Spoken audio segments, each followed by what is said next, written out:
In terms of sheer, obvious, in-your-face love, is there a closer relationship than Linda-Jean? Nope! That's the answer.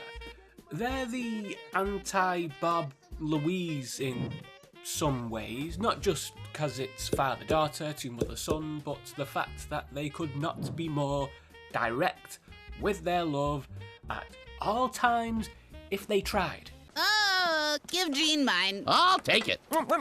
It's simple, it's immediate, it's celebratory, it's adorably affectionate, sometimes to interesting extremes. I need someone to skywrite these eggs into my mouth. Here comes the airplane!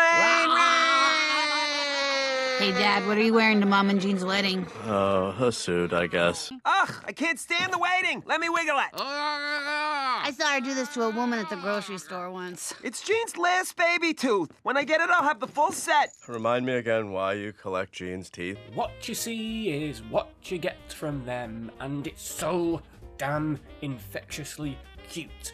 They are a breath of fresh air, a joy to watch, particularly the little injections of their relationship in episodes that aren't even about them. Want to talk about the face? What's there to talk about? I'm a cat, meow. I love this woman. Usually there's some sort of consistent antagonistic aspect or awkward misunderstanding running through family relationships. Boy, do animated sitcoms love dysfunction, because gotta have friction for some reason. How about they just love each other, eh? Why not show a loving family ideal instead of perpetuating conflict as the norm? Buddy. And that is what we get from them. Unconditional support, enthusiasm, and a general zest for life. If you aren't smiling when they're cheering each other on from the sidelines, well, So to say Linda and Jean are close would be an understatement. A lot of the time they're more like BFFs than mother-son. What's normal to them is weird to much of the world and the rest of the family, who just accept whatever this is, whatever you'd call this. Jean was past due and you came out fine. I wish I stayed in there. Hey, get out of there. Jean! Let me in! Let me Jean, back Bob! in! Oh, God. This is your son. Sorry, Jean. No backsies. You can't put the candy back in Mom's wrapper. Like Bob and Louise, Jean and Linda's similarities run deep, or in this case run like their obvious affection does, as proudly out there as possible. They are both loud, love music, and are endlessly positive. Ooh, how did you figure that one out, Phil?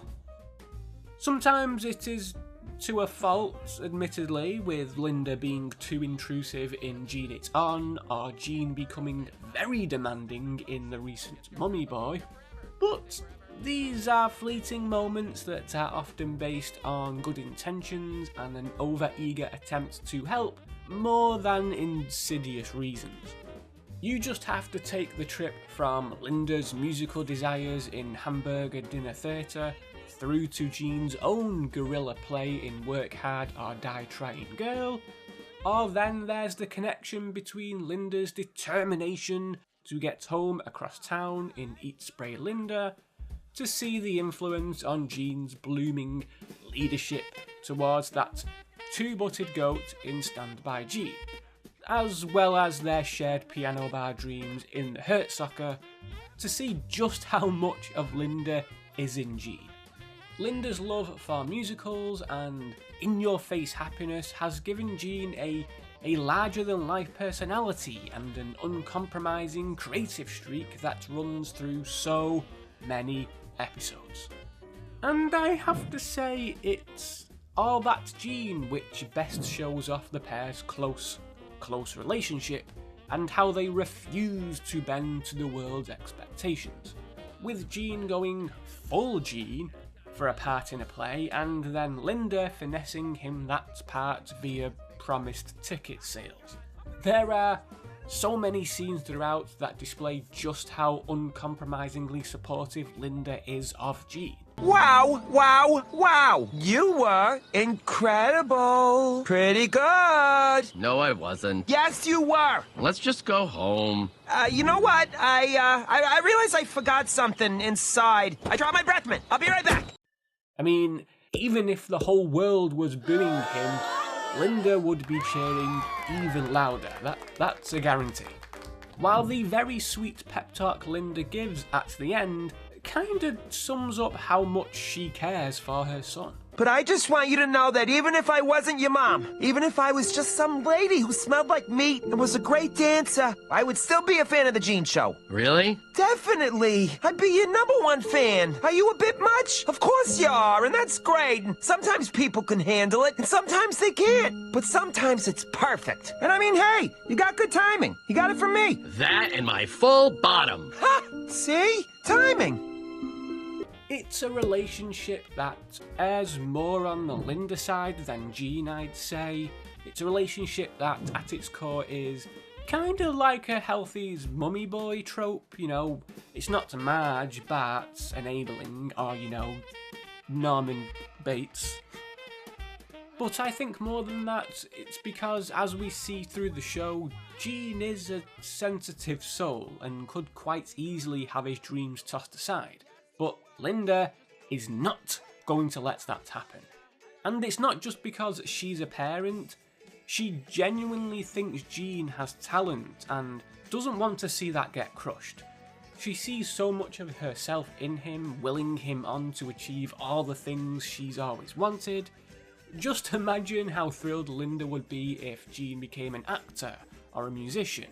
They'd hear, All right! from the other side of the universe.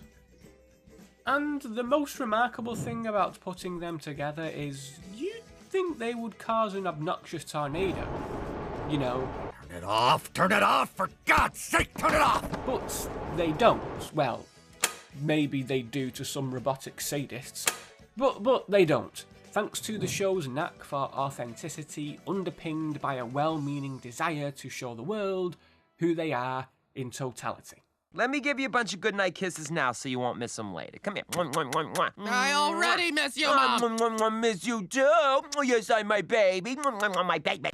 Thanks for watching. A sub, a like, that would be nice. What do you think of their relationship? Like it or feel it's too much for you? Too much positivity? Let me know. Until next time.